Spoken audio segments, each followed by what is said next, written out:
चलेगा। आज का टॉपिक है हमारा चैप्टर नंबर 6 और जिसका नाम है त्रिभुज, है ना। नोट भी करते हुए चलना मेरे साथ में, है ना। तो इसमें सबसे ज़्यादा जो ऑब्जेक्टिव है, जैसा कि आपको पता है कि पूरा ए, बी और सी और डी, ये जो एमपी बोर्ड द्वारा निर्धारित 4 सेट है, इन चारों सेटों को हम क्लियर कर रहे हैं, जिनमें हमने टॉपिक वाइज इनको छांट लिया है।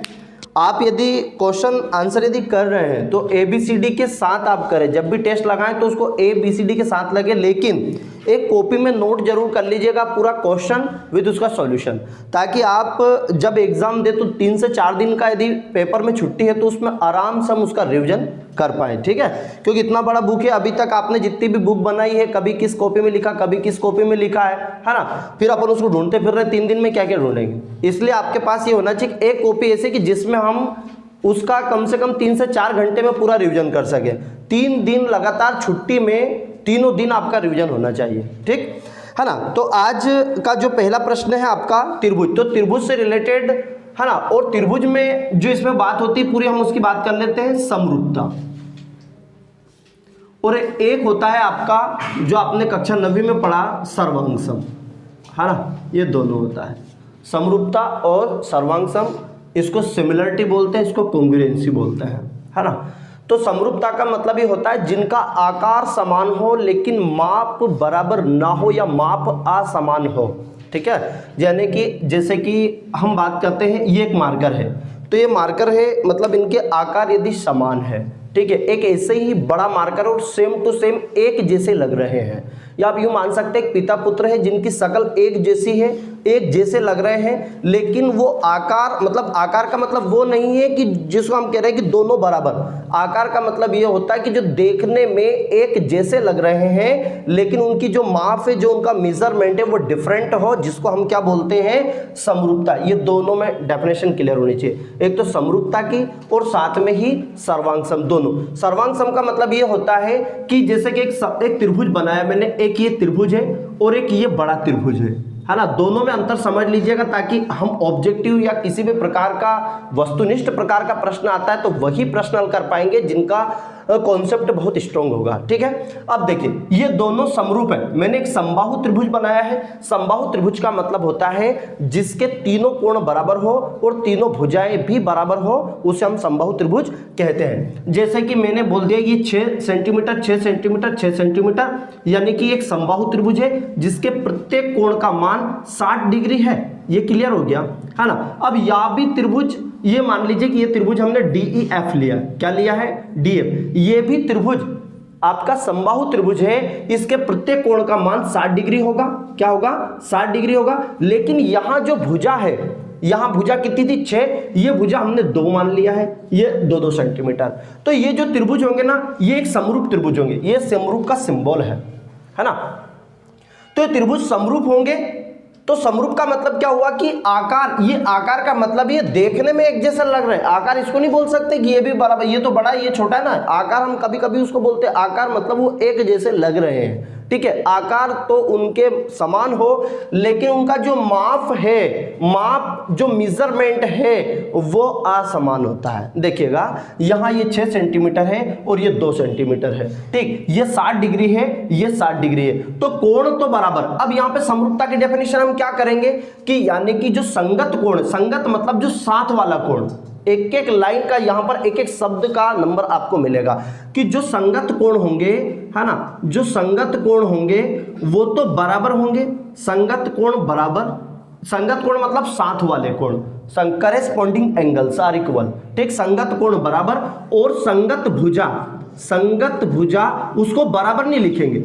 संगत भुजा जो होगी वो कैसी होगी, संगत भुजा आनुपातिक होगी, आनुपातिक होगी, या समानुपाती भी लिख सकते हैं आप। अनुपातिक का मतलब है यदि हम इसको काटेंगे, जैसे कि अनुपातिक का मतलब ये होता है कि AB बटे DE, AB बटे DE, और जिसके बाद AB D के बटे में हो गया, BC बटे EF, और जिसके बाद है AC बटे ये आ गया आपका DF। इसको बोलते हैं अनुपातिक। क्या बोलते हैं इसको, रेशो, है ना, अनुपातिक। आनुपातिक। क्लियर है ना? अच्छे ध्यानपूर्वक समझते हुए चलना, ठीक। ये आनुपातिक, तो आनुपातिक का मतलब समझ में आया कि ये अनुपात में संगत भुजा अनुपातिक होगी। अब 6/2 2 तिया 6, 6/2 2 तिया 6, 6/2 2 तिया 6, 3 बराबर 3 बराबर 3। इनकी भुजा बराबर नहीं है, इनका अनुपात बराबर है। क्या बराबर है? अनुपात। यही गलती हो जाती, नहीं तो यदि आपने संगत भुजा बराबर कर दिया तो सत्यानाश, ठीक। ये ध्यान रखना है ना। संगत कोण, यहां कोण बराबर होते हैं। कोण क्यों होंगे? कोई सा भी संभव त्रिभुज हुआ, चाहे छोटा हुआ या बड़ा हुआ, उसका जो मान होगा वो 60 डिग्री ही होगा। क्या होगा? 60 डिग्री। इसलिए हम क्या लिखेंगे? संगत कोण बराबर और संगत भुजा अनुपातिक। ये समरूपता की परिभाषा। ये प्रश्न किस तरीके से आता है? समरूपता की परिभाषा क्या है? समरूपता से आप क्या समझते हैं? समरूपता के लिए आवश्यक शर्तें लिखिए। समरूपता का नियम क्या है? ठीक है, कम से कम 4 से 5 प्रकार से आता है। बस आपको ढूंढना है, तो उसमें शब्द ढूंढना है, तो वो देखना है केवल समरूपता। क्या ढूंढना है? और उसमें क्या लिखेंगे हम? संगत कोण बराबर और संगत भुजा अनुपातिक। क्या बात क्लियर? तीसरा है आपका सर्वांग सम। सर्वांग सम में क्या होता है कि संगत कोण भी बराबर और संगत भुजा भी बराबर। क्योंकि सर्वांग सम का मतलब होता है कि एक जैसे, यानी कि आप मान सकते हैं कि पार्ले जी का पुड़ा हो या पतंजलि का हो और दोनों 10-10 रुपए के हो या 5-5 के हो। अब एक 10 का है, पतंजलि का मतलब पैकेट है, यानी कि उसका बात करें तो जो आपका बिस्किट का, तो एक 5 रुपए का और एक 10 रुपए का है, तो ये तो हो गए समरूप। क्या हो गए? लेकिन दोनों 10 रुपए के हैं तो उनके आकार भी समान है। क्लियर है? उनका एंगल भी इक्वल है, तो वो क्या हो चुका? सर्वांग सम। तो दोनों में अंतर याद होना चाहिए कि सर्वांग सम में क्या अंतर है और समरूपता में क्या अंतर है। क्लियर हो गया यहां? अब ये था आपका समरूपता से रिलेटेड क्वेश्चन। यहां पर 4 से 5 थ्योरी है जिसको आपको याद करना है। वैसे हम पहले कर चुके हैं, पर एक बार और कर लीजिएगा। पांचों थ्योरी को हम एक साथ कर लेते हैं, फिर हम ऑब्जेक्टिव उठाएंगे जो इंपॉर्टेंट है ना। पहले बेसिक क्लियर कर लेते हैं। देखिएगा, पहला है आपका एस, ये आपकी समरूपता वेरी मोस्ट है। दूसरी है आपकी एस, थर्ड है आपका ए, और चौथा है आपका ए और पांचवा है आपका RHS। ये 5 है ना। और भी देख लीजिएगा। अब यहां पर AAS की बात करें दिया जाएगा, कभी कभी ऐसा जाता है AAS, बस आपको ध्यान रखना। तो आज ज्यादा कंफ्यूजन वाला कॉन्सेप्ट नहीं होना चाहिए आपका, कुछ भी हो बस आपको ये देखना है भूपेंद्र, है ना, कि SS का मतलब है साइड। इस S का मतलब है यहां साइड, और साइड का मतलब होता है भुजा। ठीक है भैया। एक दूसरा A का मतलब यहां पर एंगल है, और एंगल का मतलब होता है कोण। क्लियर हो गया, है ना। अब आपसे इस प्रकार की समरूपता पूछी जाती है कि SS समरूपता से आप क्या समझते हैं, है ना, या SS समरूपता को प्रदर्शित कीजिए। SS समरूपता क्या प्रतिबंध लिखिए, है ना, इस प्रकार का प्रश्न रहेगा। तो SS का मतलब हुआ ऐसे दो त्रिभुज, एक ही लाइन लिखा हुआ जिसमें 5 नियम आ जाएंगे। ऐसे दो त्रिभुज जिनकी तीनों संगत, देखिए S मतलब कोण का बात हुआ क्या? नहीं हुआ। इसी में से लिखेंगे पूरी डेफिनेशन को और फिर आप उसको क्रिएट करेंगे। ठीक, मैंने कहा कि S इसका मतलब है भुजा समरूपता को प्रदर्शित कीजिए। ठीक, अब वो बोलेगा तो फिर आपको क्या लिखना? ऐसे दो त्रिभुज जिनकी संगत भुजा, कितनी भुजा है? 1 2 तीनों संगत भुजाएं अनुपातिक हो, उसे वहां दोनों त्रिभुज S समरूपता को प्रदर्शित करेंगे। क्या लिखेंगे हम? कि ऐसे दो त्रिभुज, है ना, ऐसे दो त्रिभुज जिनकी तीनों संगत भुजा अनुपातिक हो। लिखना नहीं है, आप एक साथ पूरा नोट कर लेना वीडियो को रोक के। ठीक है, ऐसे दो त्रिभुज जिनकी तीनों संगत भुजा अनुपातिक हो। क्लियर? अब यहां कोण की बात हुई क्या? नहीं, तो हमें कोण के बारे में लिखना भी नहीं है। ठीक है ना। S का मतलब यह है कि ऐसे दो त्रिभुज जिनकी तीनों संगत भुजा अनुपातिक हो। S यानी कि भुजा को प्रदर्शित करेंगे, समरूपता को प्रदर्शित करेंगे और दो हमें त्रिभुज बना देने हैं। अर्थात तीनों भुजा अनुपातिक मतलब A B upon D E, B C upon E F और A C upon D F. ये 2 नंबर पक गए। 2 नंबर में क्या करना है, 2 चित्र बना दिए आपने, एक का नाम ए बी सी दे दिया, एक का नाम डी एफ, और आपने ये 2 लाइन लिख दी। 2 लाइन के बाद आपने ये लिख दिया, अर्थात आपके 2 नंबर कंप्लीट हो गए। क्या बात क्लियर हो चुका? 2 नंबर का प्रश्न आएगा यहां से, तो 2 नंबर के प्रश्न के लिए 2 नंबर में इतना ही सफिशिएंट होता है।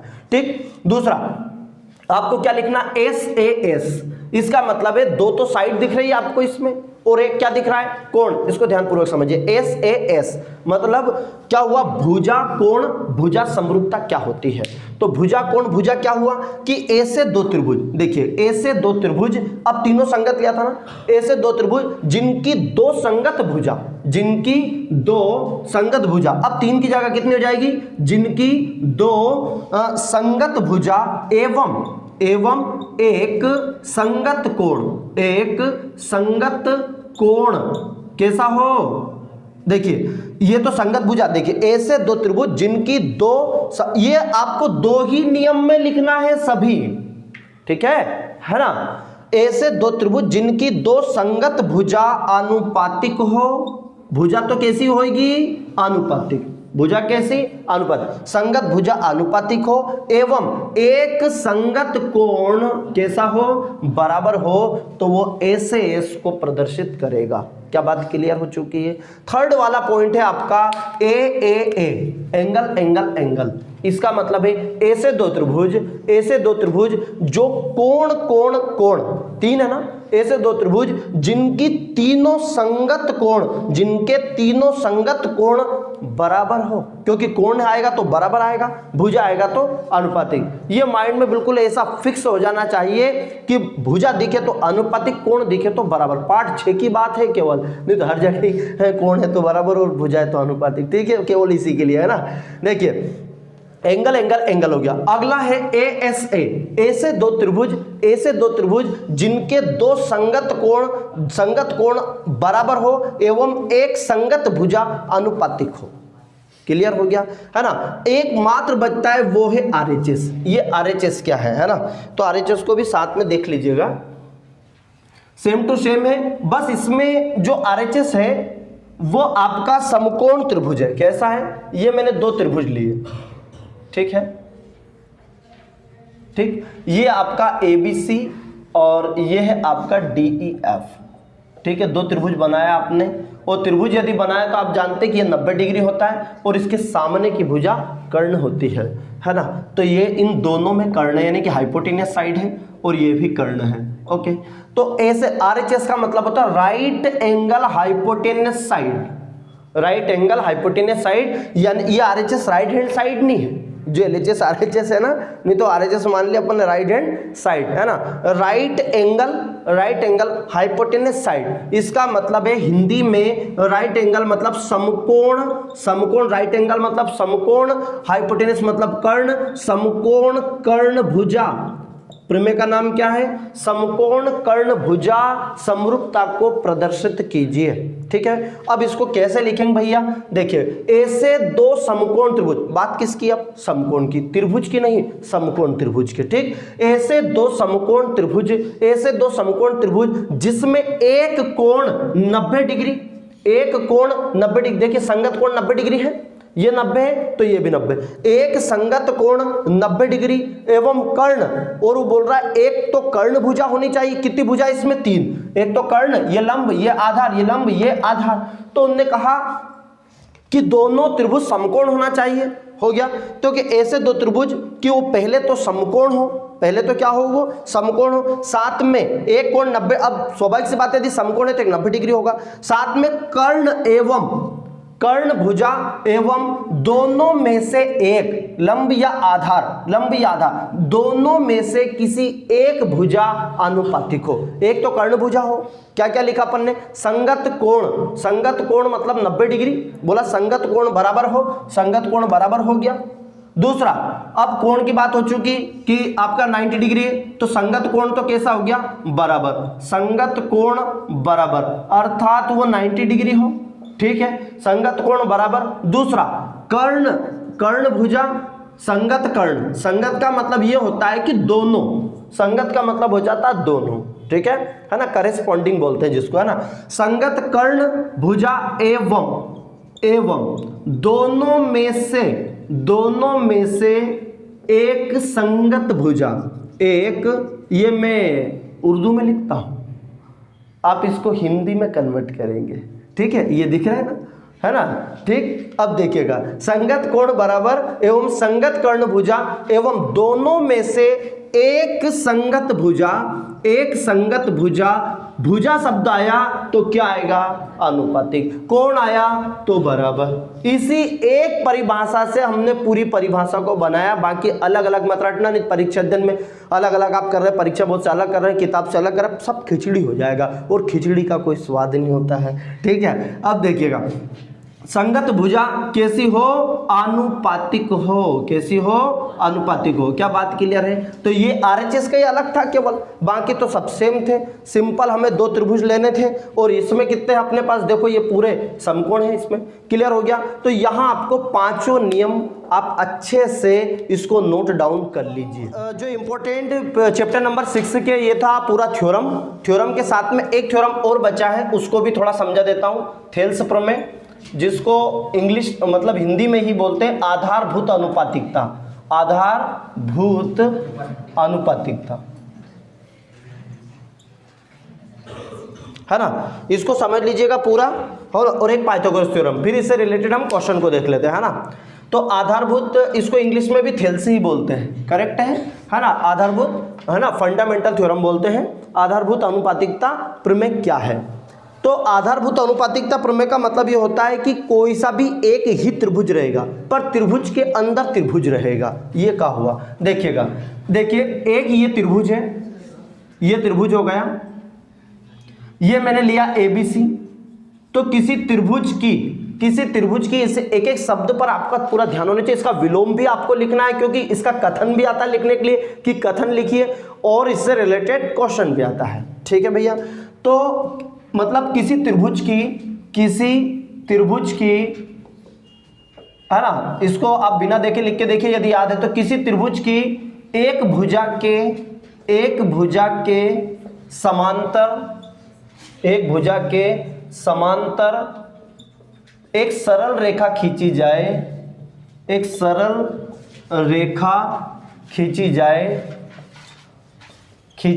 जाए, तो वहां रेखा अन्य दो भुजाओं को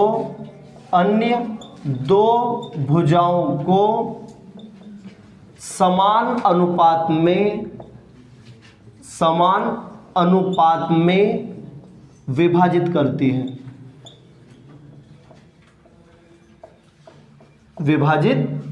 है, है ना। अब देखो ये अपनी थ्योरम है कि किसी त्रिभुज की एक भुजा के, इसमें इंपॉर्टेंट नहीं तो हमने लिख दिया किसी त्रिभुज के समांतर, तो ये क्या हुआ, किसी त्रिभुज में यदि हमने एक भुजा नहीं लगाया तो सब गलत, है ना, एक एक शब्द पर विशेष ध्यान होना चाहिए आपका। किसी त्रिभुज की, इसको और बड़ा कर सकता था लेकिन 2 नंबर में आया है तो 2 में ही लिखे, क्या बात क्लियर है ना। इसको बड़ा चढ़ा कैसे लिख सकते थे, किसी त्रिभुज की एक भुजा मतलब BC, कोई से भी ले सकते हैं आप, चाहे ये इधर भी खींच सकते हैं, ऐसा नहीं कि आप इधर नहीं खींच सकते, ये भी आप खींच सकते हैं, मतलब ये किसके समांतर हो गया, AB के समांतर, है ना। आप इधर भी खींच सकते हैं, ये AC के समांतर, क्या बात क्लियर।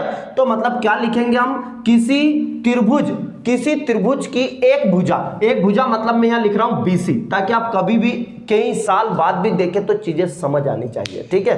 किसी त्रिभुज की एक भुजा के समांतर खींची गई रेखा, चलो खींच देते हैं एक रेखा, ये आपका एक रेखा है जो इसके समांतर है, उसका नाम मैंने D और E दे दिया, करेक्ट है। किसी त्रिभुज की एक भुजा के समांतर एक सरल रेखा, उस सरल रेखा का नाम क्या है भैया, तो उसका नाम है DE, क्या नाम है, एक सरल रेखा खींची जाए तो वहां रेखा मतलब D और E, ठीक है।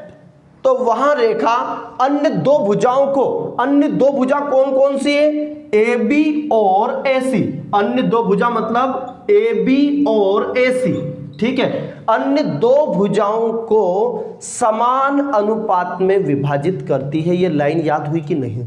क्लियर है ना? सपने में भी कोई आके पूछे तो आपको याद हो जानी चाहिए। क्लियर है ना? देखिएगा, तो ये ABC आपका क्लियर हो चुका, अर्थात है ना, थेल्स प्रमेय से ये लिख दिया, या आप लिखेंगे यहां पर अर्थात। क्या लिखेंगे?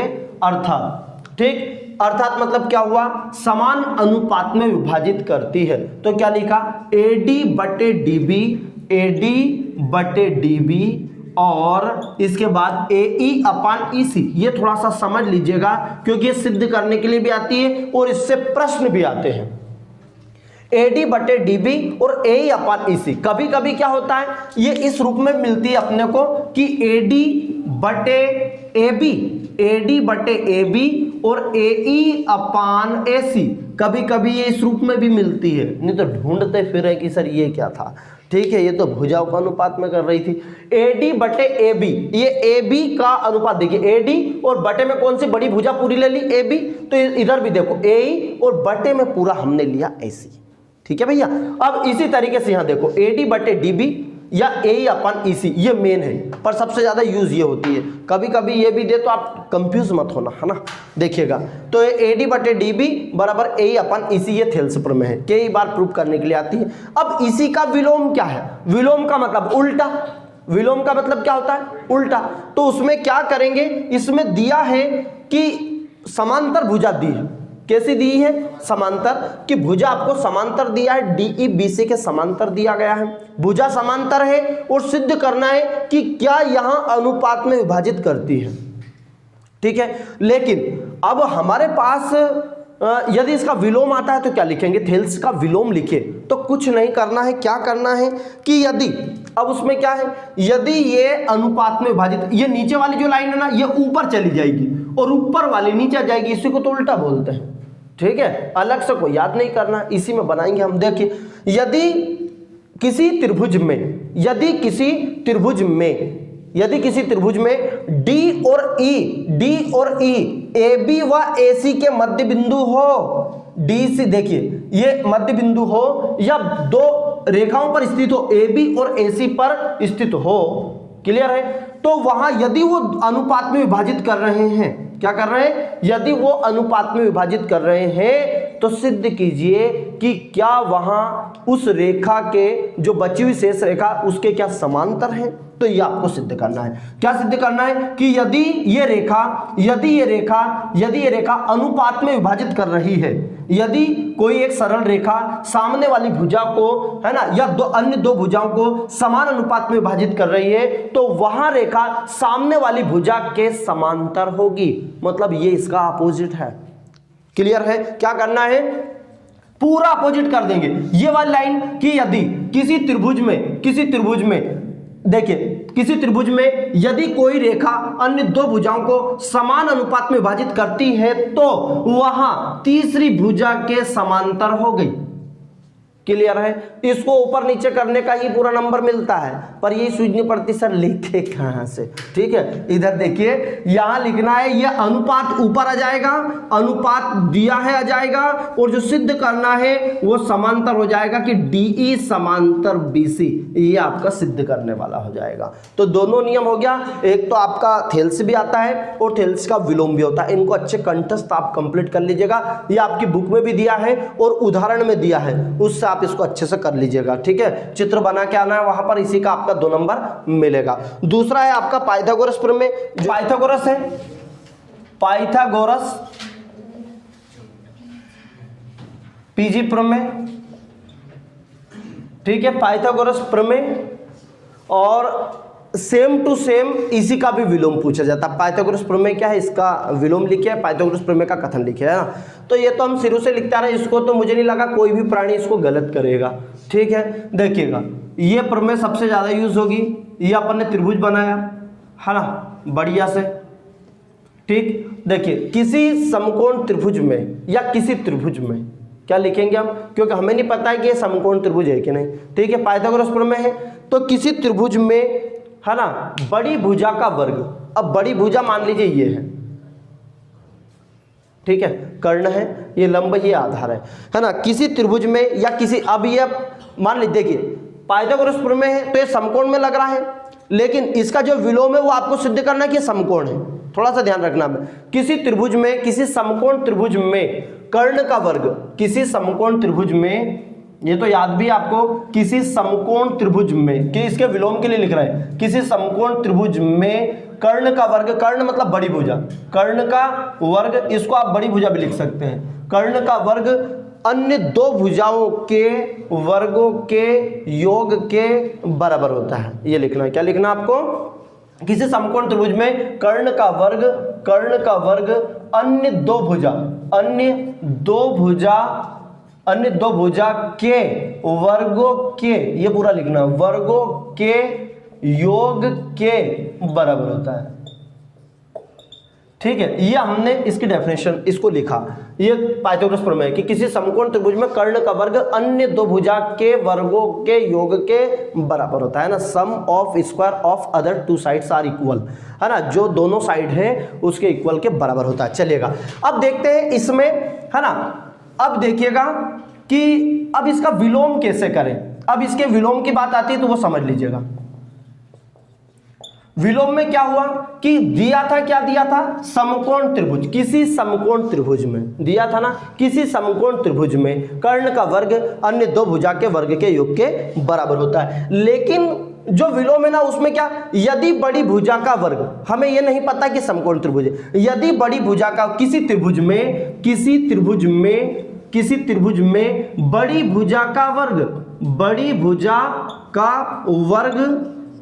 अन्य दो भुजा के वर्ग, हमें यह भी नहीं पता बड़ी भुजा कौन सी, उसमें तो अपन ने आइडेंटिफाई कर दिया कर्ण, इसमें क्या लिखना, किसी त्रिभुज में, समकोण नहीं लिखना है, ये ध्यान रखना, किसी त्रिभुज में बड़ी भुजा का वर्ग अन्य दो भुजा के वर्गों के योग के बराबर होता है तो दिया गया त्रिभुज समकोण त्रिभुज होगा। क्या बात क्लियर, एक छोटी सी लाइन का आपका नंबर मिलेगा, ये किसी समकोण त्रिभुज में आपने पहले लिखा है और ये कहां पहुंच जाएगा बाद में, बस उसमें तो अपन ने ऐसा ही किया था थेल्स में, और इन दोनों में इतना सा अंतर है, जो नीचे वाली लाइन वो ऊपर आ जाती है और ऊपर वाली लाइन नीचे, बस उसको व्यवस्थित करना होता कहां से जोड़े। क्या बात क्लियर है, तो ये पाइथागोरस हो चुका और ये उसका विलोम हो गया। क्लियर है दोनों थ्योरम। अब इससे रिलेटेड हम क्वेश्चन को देख लेते हैं। ओके, क्वेश्चन है, अब ABCD सेट पर आते हैं, ये पूरा बेसिक था जिसमें आपने थोड़ा बहुत तो पढ़ लिया था और आगे भी आप पढ़ लेंगे। ठीक है, पहला प्रश्न है आपका आपकी स्क्रीन पर कि त्रिभुज ABC में AB बराबर 6√3 दिया है, 6√3 सेंटीमीटर, और AC बराबर 12 सेंटीमीटर और BC बराबर 6 सेंटीमीटर, है ना, दिया गया है, तो कोण B का मान क्या होगा भैया, ऑब्जेक्टिव में दिया, ये 2 नंबर में भी पूछा जा सकता, कोई अंतर नहीं है, पार्ट 1 और पार्ट 2 में कोई अंतर नहीं है। क्या बात क्लियर। अब देखो, ये मैंने त्रिभुज ABC बना दिया, ये ABC मैंने बनाया, अब हमको नहीं पता है कि समकोण है कि नहीं है, ठीक है ना, उन्होंने दिया भी नहीं है, केवल ये दिया है कि कोण त्रिभुज ABC में, है ना, तो अपन मान लेते हैं कि इनमें से बड़ी जो भुजा है वो कौन सी है, 12, ये दिख रहा है, ये 12 सेंटीमीटर हमने ले लिया। इसके बाद शेष जो भुजा बची है वो क्या हो चुकी, 6 सेंटीमीटर हो चुका, और फिर अपन ने देखा एक और जो भुजा 6√3, ये 2 भुजा हो चुकी। देखिएगा ABC हमने एक बनाया है, इसको ध्यानपूर्वक, क्यों है, कोण B का मान 90 की 45 है कि 60 है, डायरेक्ट रटना नहीं है, उसको हल करना है। कोण B का मान भी पूछ सकता था आपसे, A का मान भी पूछ सकता था, A की वैल्यू क्या है, C की वैल्यू क्या है, कुछ भी पूछ सकते हैं। ठीक है, अभी कोण B का पूछा, C का, A का, कुछ भी पूछ सकते हैं, पूरा हम हल करेंगे। ठीक, देखिएगा आपको दिया गया है, ये हमने लिखा AB बराबर 6√3, BC बराबर 6 और AC बराबर 12। उन्होंने बोला कोण B का मान, सबसे सरल प्रश्न पूछ लिया, कोण B का मान क्या है। देखिए अब हम जानते हैं, हमें यह नहीं पता है कि यह समकोण त्रिभुज है कि नहीं, पर हमने अभी देखा पाइथागोरस प्रमेय में कि यदि कोई समकोण त्रिभुज है तो जो बड़ी भुजा का वर्ग अन्य दो भुजाओं के वर्ग के योग के बराबर होगा, ये इसके विलोम के अनुसार। तो चलिए देखते हैं, यदि ये बराबर हुआ, कर्ण का वर्ग अन्य दो भुजा के वर्ग के योग के बराबर है, तो दिया गया त्रिभुज समकोण त्रिभुज होगा। कौन सा होगा, समकोण त्रिभुज होगा। देखिएगा 12 का वर्ग, फिर इसके बाद कर्ण का वर्ग बराबर लंब का वर्ग, 6√3 का वर्ग प्लस BC का वर्ग, बोले तो किसका 6 का वर्ग। क्या ये बात सबको समझ आई, सभी को क्लियर? यस, आया समझ में कि नहीं आ रहा है? चलिएगा आगे देखते हैं। 12 का वर्ग 144, क्या बात क्लियर? 12 का वर्ग 144। अब यहाँ पर थोड़ा सा कुमार गुलशन है ना, नहीं तो एक तो मरी चुके हैं पहले से ही, दूसरा जीवित है तो रेन दे, ठीक है। दूसरा 6 का वर्ग, 6 का और √3 2 का, 6 का वर्ग कितना हुआ 36, 6 का वर्ग कितना हुआ 36।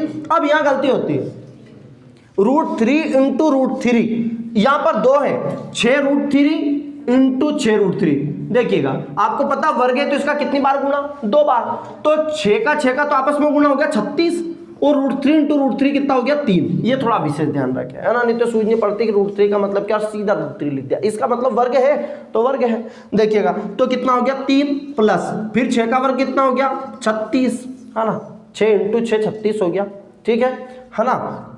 अब देखो 3 छंके 18 का 8 हासिल 1, 3 3 9 और 1 10, 108, है ना, प्लस कितना आ गया 36 और ये है आपका 144, 144 प्लस 36 और 108 कितना हो गया 144। हमने कहा कि किसी समकोण त्रिभुज में यदि ये समकोण त्रिभुज है तो बड़ी भुजा का वर्ग अन्य दो भुजा के वर्गों के योग के बराबर हो तो दिया गया त्रिभुज समकोण त्रिभुज होगा। और समकोण त्रिभुज होगा तो समकोण के सामने वाली भुजा कर्ण भुजा होती है अर्थात हाइपोटेनस, समकोण के सामने वाली भुजा कर्ण होती है और कर्ण के सामने वाला कोण समकोण होता है।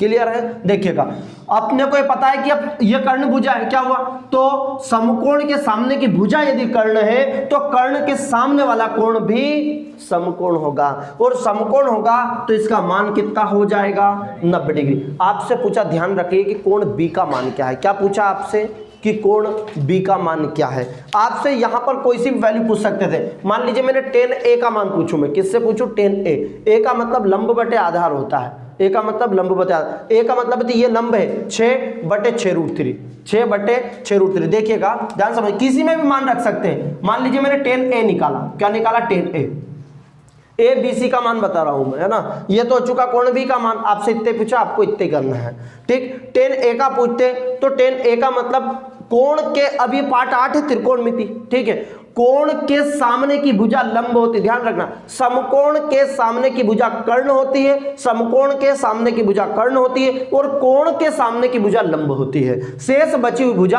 आधार होती है, ठीक। अब कोण के सामने की भुजा क्या हो चुका भैया BC अर्थात लंब बटे आधार, तो लंब अर्थात 6, आधार कितना है 6√3, क्या बात की 6 कम 6 कैंसल, क्या हो चुका tan a is equal to 1/√3। अब आपको जानते हैं कि tan a है ना 1/√3, tan a में किसका मान है tan 30 का मान है, किसका है tan 30 हो गया, है ना, tan से tan कैंसिल तो a की वैल्यू कितनी आ गई 30। अब आप जानते हैं कि इसका जो मान है वो a का मान कितना आ गया 30, तो बच कितना गया 60। आपसे पूछ सकते हैं a का मान कितना है तो आप बोलेंगे 30 डिग्री। आपसे पूछ सकते c का मान क्या है, आप बता देना 60 डिग्री। आप पूछे बी का मान क्या है 90 डिग्री। कोई सा भी मान, या tan का मान रखा है, आप साइन का भी रख सकते, कुछ भी रख सकते जो आपको उचित लगे। क्या बात क्लियर है कि नहीं आया समझ में? ठीक है भैया, आप इसका साइन का भी रख सकते हैं, 6 दूनी 12, जो भी आपको लगे ना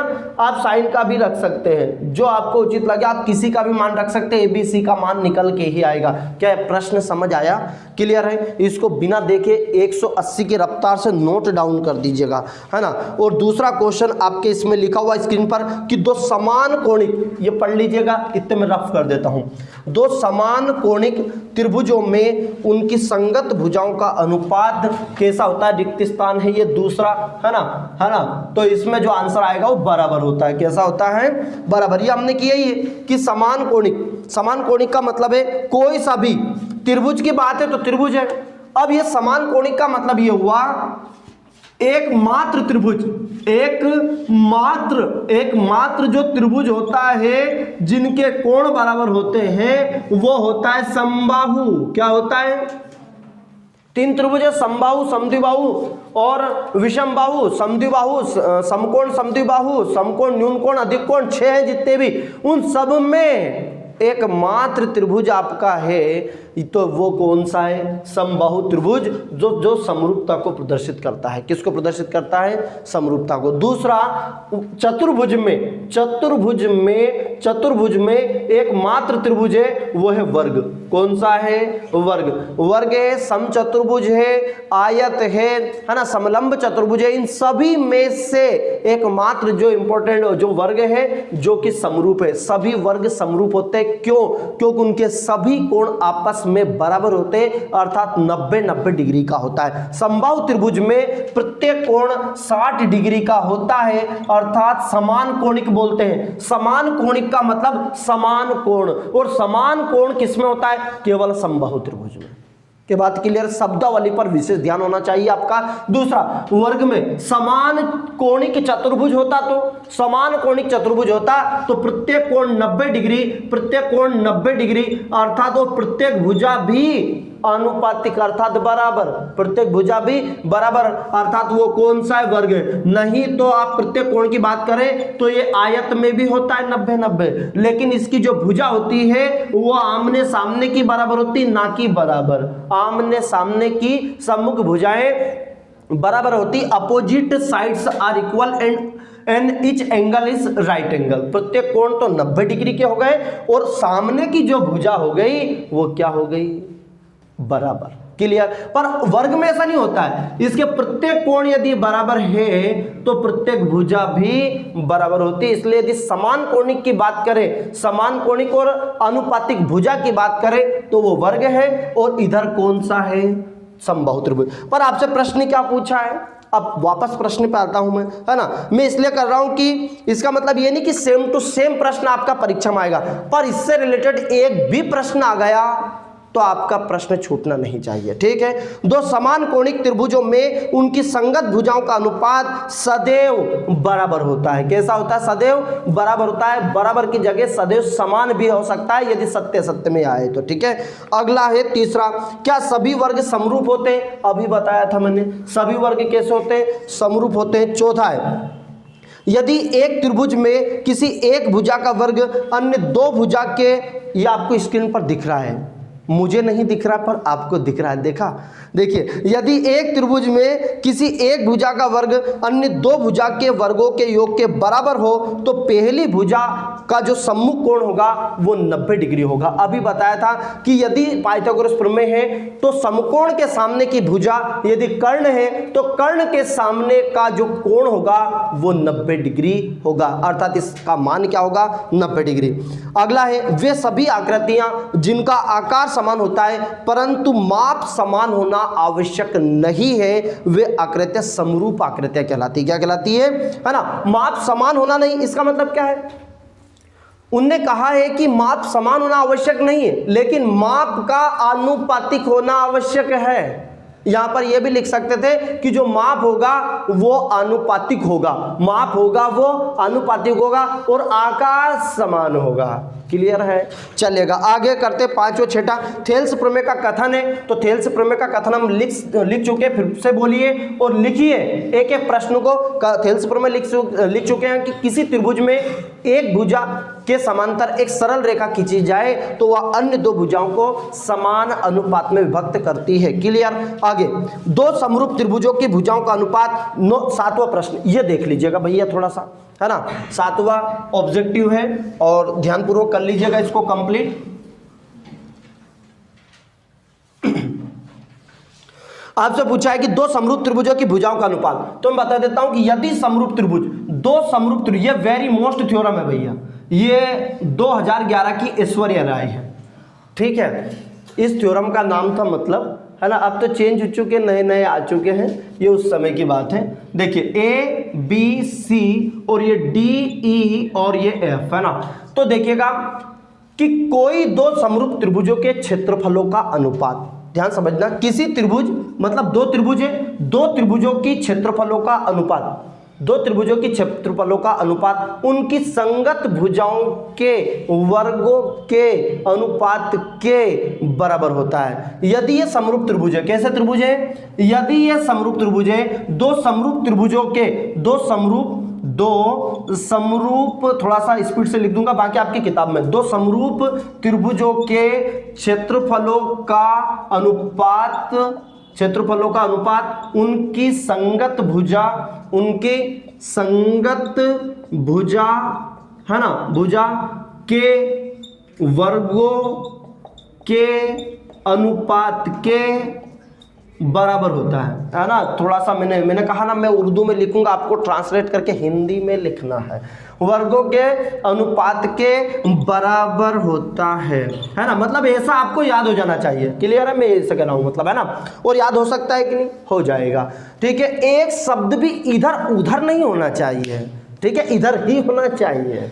देखिए इधर कि दो समरूप त्रिभुजों के क्षेत्रफल का अनुपात उनकी संगत भुजाओं के वर्गों के अनुपात के बराबर होता है। कभी कभी क्या होता है, यहां पर शीर्ष लंब भी दे देते हैं, तो आपको टेंशन नहीं लेना है। ए बी सी है ना, डी तो हो गया है ना, ये लिया मैंने, पी ले लिया है, और ये ले लिया मैंने क्यू। ओके, कभी कभी क्या दे देते हैं कि बताइए कि दो समरूप त्रिभुज, ये कितने तरीके से आता है, दो समरूप त्रिभुजों के क्षेत्रफल का अनुपात उनके संगत शीर्ष लंब के वर्गों के अनुपात के बराबर होता है। समझ पाए, क्योंकि शीर्ष लंबी भी एक भुजा है, ठीक है ना। तो ये ए बी बी सी, या आप अब इसको या करके कैसे लिखेंगे, अर्थात हम लिखेंगे त्रिभुज एबीसी का क्षेत्रफल, त्रिभुज एबीसी का क्षेत्रफल बटे त्रिभुज डीईएफ का क्षेत्रफल। क्लियर हो गया, त्रिभुज एबीसी का क्षेत्रफल। इसके अनुसार देखो, दो समरूप त्रिभुजों के क्षेत्रफल का अनुपात लिख दिया, एबीसी क्षेत्रफल डीएफ का क्षेत्रफल। इसी लाइन के अकॉर्डिंग लिखो समझो, इमेजिन करो, रटो समझो, फिर समझो, फिर देखो, फिर रटो, हो जाएगा। देखो अब त्रिभुज एबीसी का क्षेत्रफल, त्रिभुज डीएफ का क्षेत्रफल, दो समरूप त्रिभुजों के क्षेत्रफलों का अनुपात उनकी संगत भुजा मतलब साथ वाली भुजा। अर्थात मान लीजिए मैंने ए बी लिया, क्या लिया है, ए बी, है ना। देखिए दो समरूप त्रिभुजों के क्षेत्रफल का अनुपात उनकी संगत भुजा के वर्गों के, संगत भुजा कौन सी हो चुकी, ए बी, और इधर की संगत भुजा कौन सी हो चुकी, डीई। क्लियर है, देखो ए बी और ये डीई, यदि मैं बीसी लेता तो ईएफ हो जाता, एसी लेता तो डीएफ हो जाता, कोई सी भी ले सकते हैं। उनकी संगत भुजा के वर्गों के, ठीक है, लिखा ना, उनकी संगत भुजा के वर्गों के अनुपात, ये अनुपात लगा दिया मैंने, अनुपात के बराबर होता है। ठीक है, इसी के अंतर्गत लिखना। देखिए दो समरूप त्रिभुज, ठीक, क्षेत्रफलों का क्षेत्रफल का अनुपात का, ये अनुपात मतलब ये बटा अनुपात, उनकी संगत भुजा, संगत मतलब ए बी और डी, संगत भुजा के वर्ग कर दिया, के अनुपात के बराबर। इसी में पूरी डेफिनेशन है, ठीक, चलेगा, ये हो गया। अब पीएस ने क्या दिया है, प्रश्न ये दिया गया है आपको कि दो समरूप की भुजाओं का अनुपात 9-11 है। कितना दिया है, अब उनने भुजा दे दिया है 9 और 11, क्या दे, ए बी और 9, तो उनके क्षेत्रफल का अनुपात क्या होगा। अरे भैया ए बी का मान 9 दिया है, ए बी का मान कितना, 9, और डी का मान कितना दिया उनने, 11, तो 9/11 का क्या हो जाएगा, वर्ग, तो 9 का कितना हुआ 81 और 11 का कितना हुआ 121, ये आंसर हो गया।